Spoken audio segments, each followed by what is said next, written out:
Disgust with lawmakers may lead GOP Democrats to seek end to shutdown, by Alexander Bolton.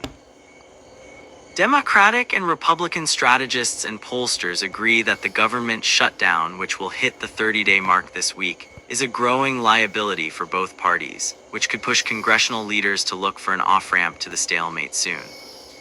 Republicans passed a clean continuing resolution and can argue that Democrats triggered the shutdown by voting for the same type of straightforward funding bill they passed 13 times when they controlled the White House and Senate under President Biden.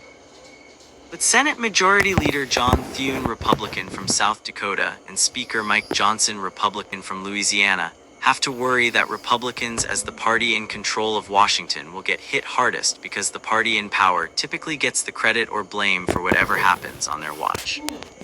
What we are seeing primarily is disgust with the system as a whole and a pox on both your houses, Whit Ayers, a prominent Republican pollster, said of polls on the shutdown.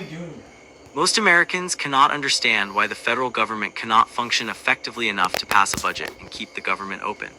He said Democrats are playing a weak hand in demanding a permanent extension of the Enhanced Affordable Care Act subsidies and a restoration of nearly $1 trillion in Medicaid cuts, given they are in the Senate and House minority.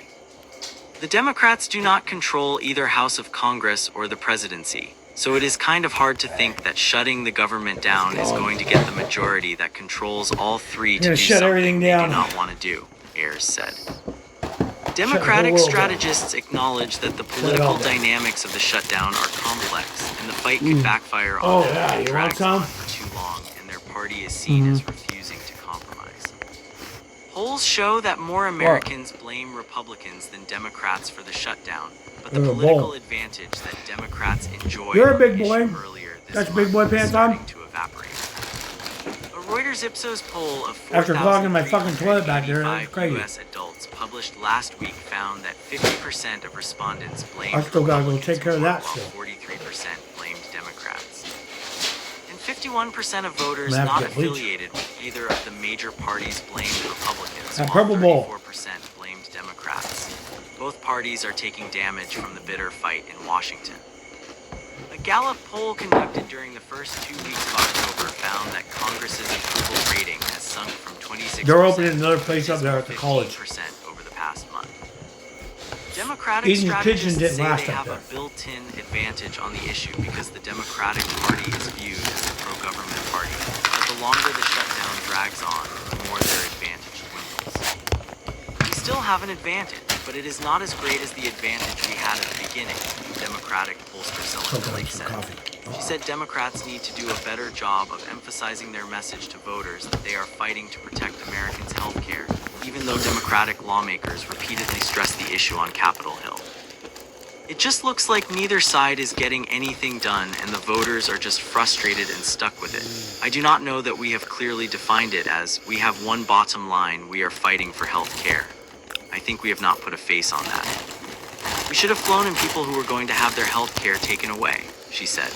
This raises serious questions for Senate Democratic Leader Chuck Schumer, New York, and House Democratic Leader Hakeem Jeffries, New York, about whether they need to soften their hardline stance against passing a clean government funding bill without an extension of enhanced health insurance subsidies. New polling shows that Democratic leaders have boosted their party's approval rating with core Democratic voters during the shutdown, a group that felt largely disgruntled over Democrats' performance in Washington through September. A Quinnipiac poll conducted October 16th to 20th found that Democrats in Congress now have a 58% approval rating among Democratic voters, a substantial increase compared to July when only 39% of Democratic voters approved of the Democrats' job performance in Washington. More broadly, only 26% of voters approved the way Democrats in Congress are doing their jobs, while 67% disapproved. Lake said, "The base is happy that we took a stand. They would have been furious if we had not because they were like, when are the Democrats going to stand up and fight?" she said. "It could help with turnout, but I still think we need to get a face on who we are fighting for." Senate Democratic Whip Dick Durbin, Illinois, said the nearly 7 million people who showed up at No Kings rallies earlier this month shows that Democrats' stand against the Trump administration is resonating with voters. This No Kings rally with 7 million people across America really has breathed life back into the efforts of Democrats, he said. Durbin said the strain the shutdown is putting on air traffic controllers, which could snarl air traffic around the country, may finally push President Trump to cut a deal on health care subsidies. A poll conducted by Trump campaign pollster John McLaughlin of 1,000 likely voters October 15th to 19th found that voters blamed Democrats slightly more than Republicans for the shutdown, 39% to 36%. But the survey also found that about 2/3 or 65% blamed both parties. Steve Jarding, a former Democratic Senatorial Campaign Committee advisor and Democratic strategist, said the shutdown is a danger to both parties.